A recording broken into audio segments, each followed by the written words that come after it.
Hi ma'am, sir. This is Philips Alpha 5HB. Bali, meron po siyang 5 access way. Meron siyang pin code.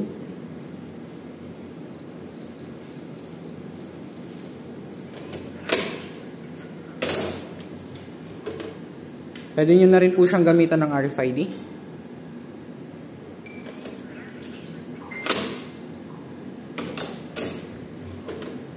And meron na rin po siyang physical key.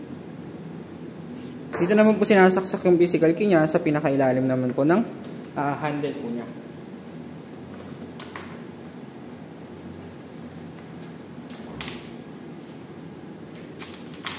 Then, si Alpha 5HB naman po is a built-in Bluetooth na po siya.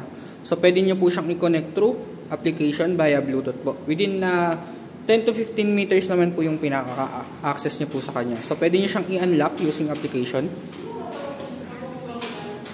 Then, turn nyo na lang po yung handle niya. Automatic lock na rin po pala si Philips Alpha 5HB. Then, through application, pwede na rin po kayo mag-register ng PIN code, fingerprint, RFID, basta nasa harapan pa rin po yung magre-register. Then, pwede nyo na po siyang i-share using Bluetooth key share po.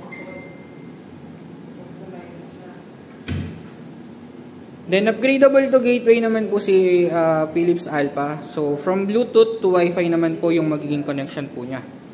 From inside naman po, ang pinaka-access niya naman po from inside is itong handle ko niya. Movable naman po yung handle niya. So, depende naman po dun sa direction kung paano nyo bubuksan si door. So, for example, yung ganito, push po. Then, kung pa-pull naman po siya, i-reverse lang po yung pinaka-handle po niya. From push to pull po. And meron na rin po siyang close button. So, pwede nyo na rin siyang i-auto and manual locking. Then, yung button naman na po na to, i-switch na siya ng red. Ang tawag naman po sa kanya is sa child's lock naman po. So, from inside, kapag naka-on po yan, hindi po na-open yung lock from inside. Yan. Ang price naman po ni Philips Alpha 5HB is nasa 30,000 naman po siya.